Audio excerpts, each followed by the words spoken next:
This is the Slater Report podcast.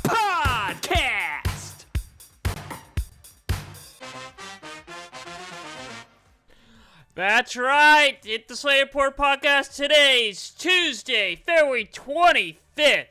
Back in action! Yep, you see the title of this week's episode. NHL is greater than the NBA. And then in case you're wondering, I just had a little blooper, although, I apparently just started trying to record this episode without the mic. Yeah, for taking a week off, I forgot to plug my mic in. Or at least forgot to grab it. Yeah. Anyway, I got a great show for y'all tonight. I got a big episode, lot to talk about. I've got like 15 memes to do. Great. I got a big rant later on in the show. But let's start jumping right in to this week's headlines. I got some good ones for you today. Alright, let's start off with March Madness history, or really the top ranked teams, alright? Actually, I forgot to update this one. This was before the, I made this before the new rankings came out. Let me update this real quickly. Alright, here's the new one. Yeah, so in the past March Madness championship teams, UConn won back-to-back, Kansas, Baylor, Virginia all the way back to 2019, Villanova, North Carolina, Duke, we go all the way back to 2015, Duke, they're number 2 right now. They are the last champ team that is currently ranked. UConn's not ranked. Kansas, how in the world are all of them not ranked? So it's a curse. It's a curse now. If you win the national championship, you are doomed to fall down. Yep, and here's the AP active streak. Oh, in case you're wondering, Kansas's active streak just ended. Yeah, it just ended. Yeah, they were number 2. Boop. You can take them out of there now. Moving Tennessee, Purdue, Marquette up there now. Duke is climbing their way back up there. Houston. Yeah, this is their second year in the Big 12. And they look good. They're number 1 in AP appearance. Get a round of applause for Houston right there. Dominating the Big 12. Also, my big question this week is March Madness a one and done? So, do you win March Madness? Are you one and done? It seems like it. It seems like that, pretty much. I mean, I'll bring up I'm gonna go ahead and bring up the top 25 right. Or the top 10 right now. Here are the top 10s. Texas Tech has been up there while Iowa State, they've been dominating the Big 12 past few years for a while, but they just haven't had a championship game. Michigan State's up there now. St. John's, Cinderella story developing right there. Alabama and the SEC climbing up. There's Houston. We haven't seen Houston win a championship game in a while. Florida, Auburn's going to be the big story this year. Tennessee, it's crazy how we very possibly are going to have it's very possible we're going to have a team that hasn't won March Madness in a long time this year. Who knows, maybe one of those teams that like Duke or Kansas or whatever, or not Duke, Kansas, Kentucky, North Carolina, they make it in. I'll talk about North Carolina later. But, yeah. That would be so funny if they end up going to the Final Four and they win the whole thing, blah, blah, blah, and they, like, barely made the tournament. That would be hilarious. But, yeah. It is very possible that all 4 teams in the Final Four be their first trip there in a decade. That is a long time. All right, gonna jump to college football now. Yeah, I haven't talked about college football in a while, but let's take a real quick look at it. So, spring games is coming up here in about a couple months here in April. Nebraska, Tennessee, and USC have all announced that they are canceling their spring games due to NIL mainly and money-wise. Yeah, so forget about the fans. Let's have some fun. Yeah, we don't have fun with the fans anymore. We're not doing the spring game. I mean, because we don't want other teams poaching our players. That's their main reason. We don't want these other teams to see our players' great abilities, so it's seriously not like these spring games are like are kind of meaningless. It's really to see a preview of what the team's gonna look like for the season, and basically get some action in, get some of these freshmen and some players that haven't had first time playing college football or on this new team, have a chance for them to adjust their coach's playstyle, get some live action playstyle.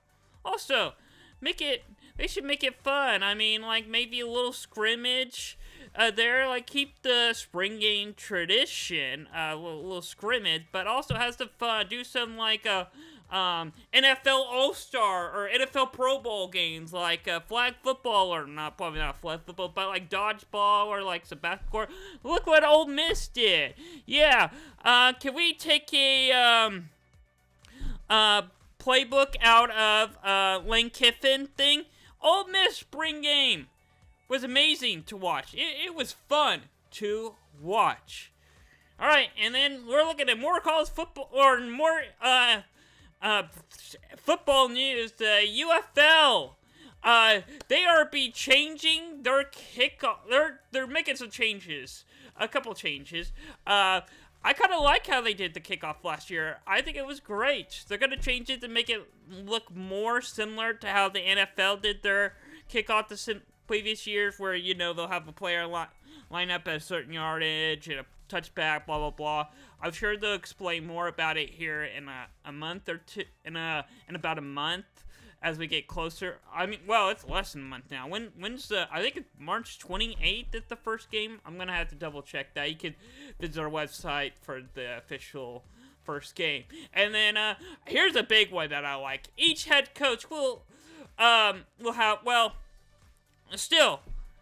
each head coach will still have a challenge. All right. They can still challenge anything they want to. They have to be very specific. If this challenge is successful, they're rewarded a second challenge for the rest of the game. But if they lose their first challenge, they don't get a second challenge. So basically, if you win your first challenge, you're rewarded the second one for the rest of the game. And also still stated that you have to have a timeout to use your challenge. Also, onside kick, no longer a thing. It's going to be 4th and 12 from here on out now in the UFC. Wow, I don't think anyone ever did onside kick last year anyway. But, yeah. Yep. Let's take a look at some college basketball recap. Yeah, scoreboard update from all of our teams. Starting off with the Oklahoma Sooners. Yeah. And I don't know why it's glitching like that. That is weird. Anyway. Alright. Yep. Oklahoma Sooners. Yep. Quick recap. Yeah, couldn't hang in with Missouri. Dominating Oklahoma 82-58. And had a chance against LSU at home. Couldn't pull it out. LSU wins 82-79. And, oh boy, couldn't handle number 3, Florida. I forgot to put the rankings in there, so my bad. But, yeah, Florida handled Oklahoma at home 85-63. And then here's the big one, the big upset of the week. Last week, Oklahoma upsets Mississippi State 93-87. potentially save a Portal Motor's job. I'll talk about that later on in the show. But once again, another win for Oklahoma in the SEC. It's a statement win, and will it keep Oklahoma off the bubble and lock them up for March Madness? We'll shall see. Win 93-87. Let's look at Oklahoma's upcoming schedule. They're 17-10, 4-10 in the no, they're not 4-10 in the SEC. That is a typo. I'm gonna pull up their actual SEC. Yeah, they are 4-10. Well, what am I thinking? They were undefeated in the regular season. Yeah, that looks weird. 10 losses in the SEC looks weird, but it is true. Yeah, they'll be hosting Kentucky at 8 o'clock tomorrow on the SEC Network. Gotta be a tough one. I don't think they're gonna win that one. It's gotta be a tough one for sure. Saturday, I think the rest of the schedule is gonna be really a challenge to see if they really truly are a March Madness team or not. Saving Portal Motor's job starts Saturday at Ole Miss, 1 o'clock, ESPN2. Then they'll be home for the last home game against Missouri, and then they'll be at Texas March 8th. That's going to be a Saturday. Oh, yeah, Red River Showdown, or rivalry, whatever fans want to call it now. And the SEC tournament will start March 12th. I believe that is a Wednesday. I'm going to double check that. It is a Wednesday. Yep. All right. Now let's look at OSU. OSU's gonna be. Well, let's quickly do it because OSU is terrible. Yep. Yeah. There you go. They beat UCF 104-95. That's the last W they're gonna have the rest of their season, pretty much. Getting destroyed to Kansas, 96-64. Their upcoming schedule, they got Iowa State today, 7 o'clock, ESPN+. That's going to be an L. And then at Baylor, don't know which Baylor you're going to get, so maybe that's going to be a W. They're going to get, well, maybe OSU may actually finish their season out strong. They're probably not going to beat Iowa State tonight, but Baylor, potential upset there. They just destroyed UCF. Cincinnati is beatable, too. And then we'll find out if OSU has to win the Big 12 to want to go to March Madness or potentially the NIT. But, yeah, the Big 12 tournament will start March 11th. That'd be a Tuesday. All right. On to the Jayhawks. Yep. Yeah, this is going to be quite interesting. Yep. Lost to Utah and Baylor. Yep, Kansas is no longer ranked. There's the quick score. I'm not even going to say the score. It's just so embarrassing. But there is the final score. And then, oh, wow, they get a break. Getting Oklahoma State 96-64. And then, I think it was last night. Yeah, it was last night. Kansas gets back. Well, they struggle against Colorado, but they still got the W, 71-64. Colorado, on the other hand, is like the worst team. They're like at the bottom of the Big 12, so not that impressive for Kansas right there. But Kansas' upcoming schedule, we'll see if they can. Now, I gotta say, they got Texas Tech next, Houston, and Arizona. If Kansas loses these 3 games. Can we make an argument that Kansas will miss March Madness if Kansas loses the next 3 games? They're 19-9. They're 10-7 in the Big 12. I mean, Kansas, and let's say that Kansas loses like the first round of the Big 12. Would Kansas still make March Madness? I'm going to post that on Twitter. I will. Yep, I'm gonna post that on Twitter. We'll see. After the show, I'm gonna post it on Twitter or X, and you can discuss on there. Maybe I'll make it a talking point for next week. We'll see how the game against Texas Tech goes in Houston. But wow, it's weird to think that Kansas could potentially miss the dance. Unbelievable. Oh yeah, you saw the score earlier. Bring it up, this one. Of course, it's not loading. Kansas versus BYU. Yeah, look at this score. 91-57. I said I wasn't going to talk about the score, but look at the score. 91-57. And then this is BYU's first rank win since February 4th, 2024. Almost a whole year later. And guess who it was against? It was against Kansas. Kansas! Can you believe that? That is hilarious. Way to go, BYU. Congratulations. And makes me question now. BYU mix Kansas unranked for the first time ever under Bill Self coaching. Ooh boy, Bill Self's in hot water right now. And also, he had an interview late last week that he would potentially interview for the head coaching job for Oklahoma State last year. So and he was thinking about leaving, and maybe that's why he's headed in a different place. Maybe he's still back thinking about going to Oklahoma State. Why would he go there? I think it's try to trick us or something. Also, Porter Moser, coaching Oklahoma, 4-10 in the SEC first year. He's had 0 NCAA tournament appearance since the head coach at Oklahoma. Yeah, so here's my another big question. I got a lot of big questions for this week, but here's another big one. Which head coach is getting fired first? Bill Self. Gotta be hard to fire Bill Self because he's a legacy at Kansas, but what a terrible year for Kansas. Also, Porter Moser, not living up to the hype he was when he first was hired. I mean, beating Mississippi State probably saved his job for a couple more weeks, but I mean, dude, I'm gonna pull up Oklahoma's remaining schedule again. I mean, you gotta win some games. I mean, if you don't win any of these games, the only hope is to do great in the SEC tournament. Because I would say that Porter Moser is gone if Oklahoma misses the March Madness.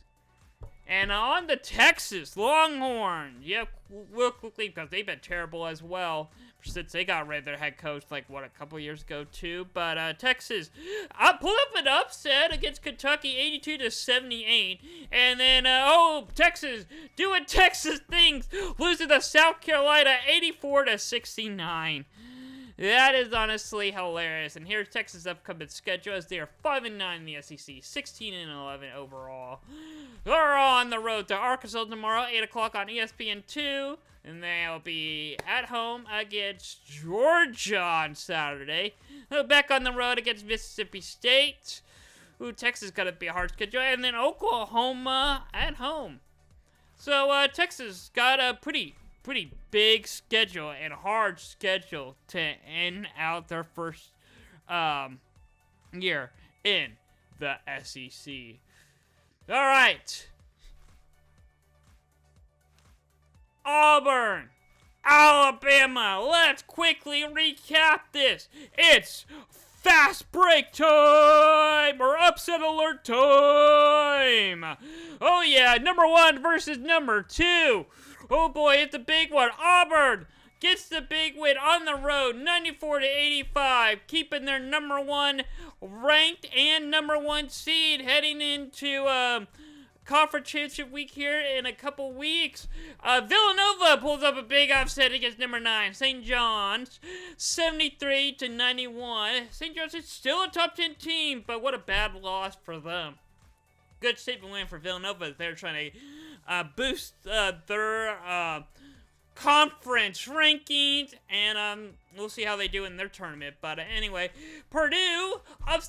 Wisconsin upsets Purdue 94-87, and Wichita takes Memphis to overtime and gets the W 84-79. I watched that game. That was quite an entertaining game for sure. Number 7 A&M versus number 21 Mississippi State. was a good game as well. Mississippi State ends up winning 70-54. It was close. Ignore the score. This game was closer than what it looked like. It seriously was. Mississippi State started banging threes, hitting threes. Wow. Late in the game, and wow, I don't think they missed a single three like the last 3 minutes. That's all they were shooting. What a big win and a big home upset. And TCU somehow beats Texas Tech 69-66. Missouri, oh boy, this is gonna be a good one. Missouri scores 110 on number 4 Alabama. Yeah, if Alabama were to score 100 points or 2 points away, there would have been another big segment I would have done. I'm still gonna talk about it here in a minute, but it would have been a lot cooler if Alabama hit 100. But I'll talk about it in just a second. Villanova. Now they've beaten Marcuse now. Another rank win for Villanova, 81-66. Dang. All right. Back to what I was saying about Missouri. It's Missouri's first 100-plus game in SEC play that Wednesday night. And guess what? Here is the SEC standings. Auburn 1, Florida 2, Alabama 3, A&M 4, Missouri is 5. And I will say this. I forgot I had a graphic made for this. The last 100-plus scoring game were both teams score over 100 points. March 22nd, 2024, so it's last year. We're about a year ago. Colorado ended up pulling up the big upset over Florida, 102-101. In case you're wondering what the highest scoring college basketball game of all time is, go all the way back to 1992. Troy State get the W over Devi? I can't pronounce it, sorry, but 258-141. Dang. Total combined points was 399. Man, why couldn't Troy State hit one more bucket? I wanted to see 400. Anyway, yeah, look how close we were to pretty much setting the record. Missouri put up some big numbers there, so it would have been about, if Alabama, let's say, hit 100, it probably would have been 210. I mean, it's still not gonna beat 399, but it sure would have beaten Florida and Colorado. It still beats Florida and Colorado for the biggest scoring game we've had since then. So add that game to the record book. All right. We got an upset alert. Overtime. Oregon at Wisconsin. Oh yeah, Oregon pulls up the big upset, 77-73. Also, Tennessee beats A&M, 77-69. A&M gets another L there. Darn it, man, that hurts. Even after that big segment I've planned on doing on Missouri, Arkansas ends up beating Missouri 92-85. I guess Missouri, I mean, they did put up 85 points, Missouri did. But Missouri's got to work on some defense, all right?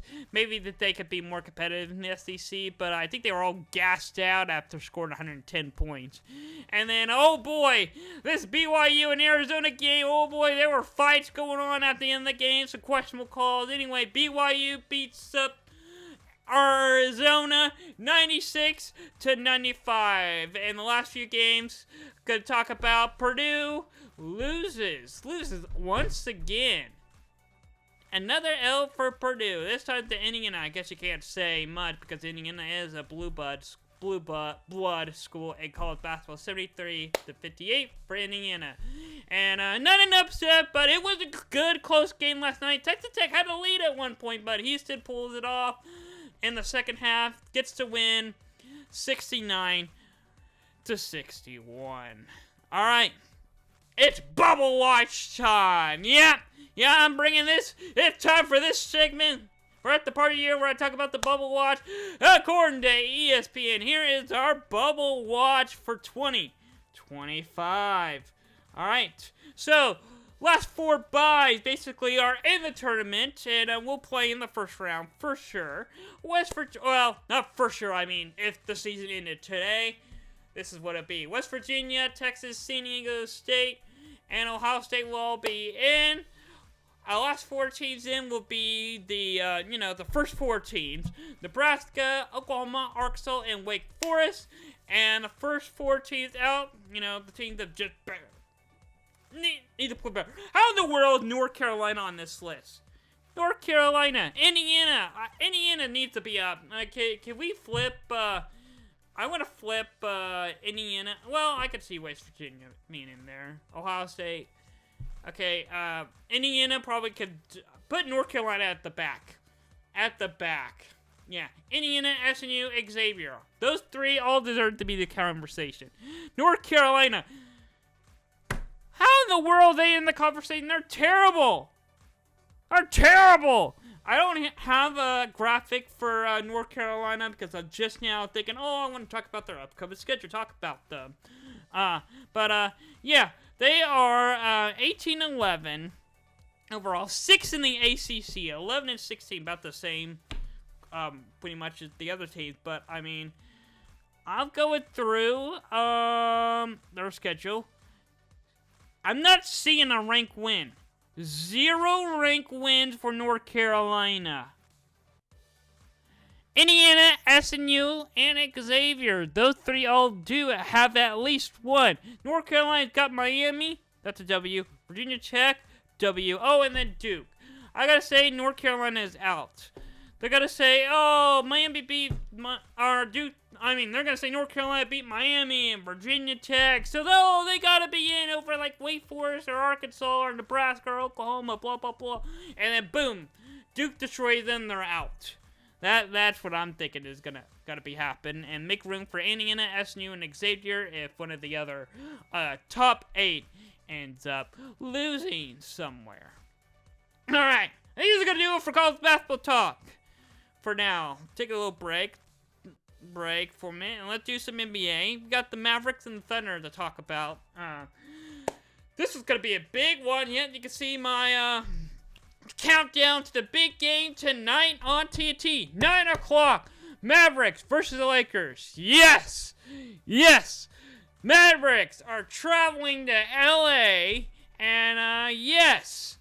Luka will be playing his formal team at home. Yep, how's he gonna play? If the Mavericks win this game, this is a big game because we're about to figure out who really won the trade. So, oh boy, it is gonna be a big game tonight. 9 o'clock, TNT. Can't wait to watch it. The winner could say they won the trade war. And then we have the Thunder and Nets tomorrow. Blah, blah, blah. Embarrassing loss for the Thunder last night. I don't even want to talk about it. But, yeah.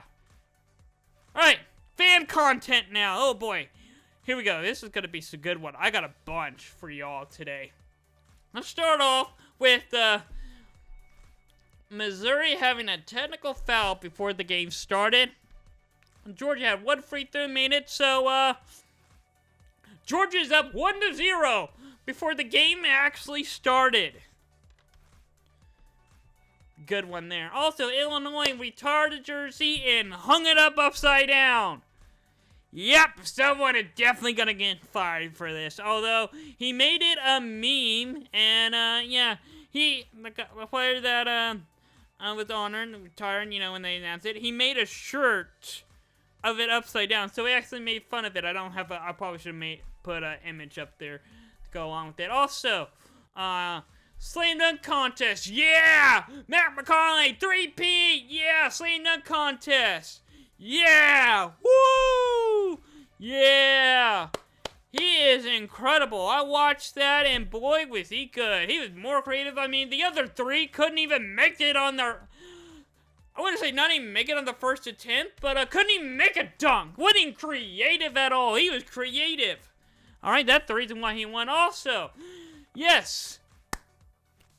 And after winning and saving the dunk contest, they throw him back to the G League. Every time. Every time. He's made more money winning the dunk contest than he has his entire NBA career playing in the G League, pretty much. Yikes. Yeah, give him a contract on the Maverick. He deserves it. Orlando's no good anyway. And also, in case you're wondering, the All-Star game, 42 minutes of actual play was in that 3-hour game. Unwatchable. Unwatchable. Yeah. You can see right there, 30-minute intro with ads. And then throw in another 10 minutes of pregame talk, blah, blah, blah. And the first game lasted 12 minutes. 12 minutes. And then let's do a Mr. Beats half-court challenge. Why? Why? And then the next game lasted for like 16 minutes. A little slightly longer, I guess. But, again, really wasn't entertaining. No defense at all. And, music performance. Oh, wow. And then, actually, the one I actually really liked was the Inside the NBA tribute. That was special. That was probably the only good thing that came out of this. And, championship game lasted 14 minutes. Not that long. And then let's do like a 16-minute post-game talk. Yeah, and then near 20 minutes at the desk, the intro segments and total blah, blah, blah with, game breaks, basically, when the game's not in action. So, and then ads, total 80 minutes. And, NBA's wondering why it's unwatchable. Yeah. And also, in case you're wondering, USA, Canada, and NHL All-Star Weekend, basically, or their little All-Star break, called it the Four Nation Face-Off. Quite entertaining. Let's say it's a terrible idea to make Canada the 51st state because we could use the free wins in hockey. I love this tweet. This tweet is hilarious. But Team USA wins 3-1 in the one of the main games. Then they had a rematch in the championship game, and Canada ended up winning. But it was still quite entertaining. It went to overtime. And, averaged 9.3 million watched that championship game. Peaked at 10.4. And, the first one, Canada vs. USA, had 4.4 million. For the first time ever, NHL beat the NBA in ratings. And it was on the same time the first game with same time as the NBA All-Star game. Well, not the main All-Star game, but the Saturday should have done college 3-point contest. Anyway, it outdid them there. This game was a Thursday night. I think there were a couple NBA games, maybe. I'm not sure, maybe. But this outdid it. I think there was some NBA games that Thursday night. I think there was. I don't even know, because this is a quite entertaining game to watch. And, then, back to college basketball. Yeah! Quite an image. A player diving for a ball, going over the score table, and the commentators are like, whoa, whoa, whoa. Oh, yeah, in case you're wondering, how BYU beat Kansas. Yeah, I posted this, and I was like, what is happening here? This has got to be a dream. Also, said, we don't feel so bad about losing by 44 anymore. Also, Vanderbilt got some snow. They you can see a little of the footprints. It kind of ruined it a little bit, but not bad to take a breathtaking view of snow in Tennessee. Nashville. Also, Missouri, after getting their big win, the shush. Saw this interview. That was hilarious. That was funny. Oh, yeah, and Wildberry is back! He's back in Loyal Chicago! Yeah, look at him. He looks quite entertaining down there. Also, yeah, hilarious. College basketball, college sports is back. Actually, I wouldn't say back, but it's back better than ever. Also, with, I think Missouri losing to Arkansas now, or no, I think with South Carolina beating Texas. The circle of sickos in college basketball in the SEC has been complete. Oklahoma beat Mississippi State beat Ole Miss, they beat Alabama, then they beat Vanderbilt, then they beat Kentucky, then they beat Florida, then on to Auburn, then they beat Tennessee, then they beat A&M, to Arkansas, Georgia, LSU, South Carolina beat Texas, and then Missouri beat Oklahoma, blah, blah, blah. A circle of sickos. Which is weird because you usually see this for the Pac-12 in college football. Also, I saw this. Don't remember what game it was, but, I guess they are tired of chairs being thrown across the court. I'm just saying. Whoa. Yeah, Big Ten. I'm probably Indiana, I guess. Who in the world? Why would you lock up a chair? Also, this is a great tribute that CBS did. Yep, honoring a legend on his memorial. And also, one last one is, in case you're wondering, yeah, ESPN, planning for college basketball, they give it a 2-hour window. It really should be like 2 hours and 15 minutes-ish. But also, they start the games like 15 minutes late anyway. So, all those games that starting over the game that's actually on are pushed to ESPN News. So this guy says, "Oh, let's just rebrand ESPN News to ESPN Start. Your exclusive home for the first half of the game you actually want to watch." Yeah, that happened. All right. Talk about some big games this weekend. Saturday, 7:30, A&M versus Florida. Gonna be a big one. Big one for sure. Upset alert. And then Arizona versus Iowa State at 8 o'clock on ESPN. Gonna be a big one as well. And then the game of the week. Number 6, Alabama versus number 2, Tennessee. 3 o'clock, ESPN.